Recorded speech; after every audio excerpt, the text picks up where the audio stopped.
سلام بچه‌ها. ای میگین چرا فیلمم اینطوریه؟ چون که یه چیز خریدم نمیدونم چیه، شبیه آب نبات. بریم الان این ویدیو گیم پلی که بهتون گفتم. بریم خداحافظ. توم توم توم توم توم توم سحور. خب بچه‌ها، همونطوری که یادتونه من اینا رو خلاصه اینجا بودیم. حالا اگه بخواید ویدیو قبلی هم ببینید، اینجا بودیم. بریم سراغ بازی. من شوخان حریفم. حالا مشاهده میکنیم، درسته؟ توم توم توم توم توم توم سعود پای من درگاهی. بله، حالا ببینید اینجا بازی شروع بشه.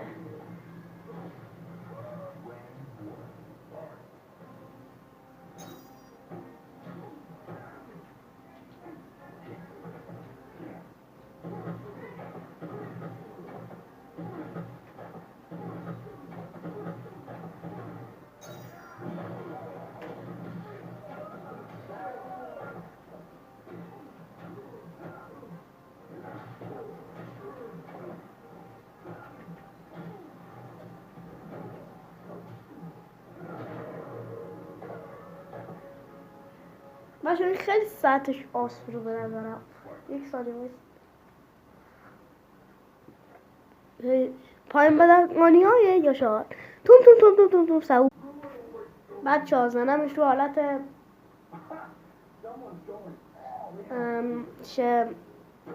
قوی، خیلی قوی فکر کنم، یا نمیدونم چی بود ولی خیلی قویه.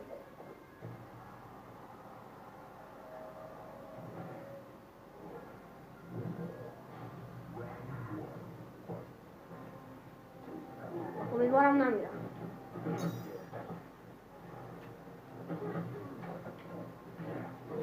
اوکی، شوخانه چقدر قویه یارو.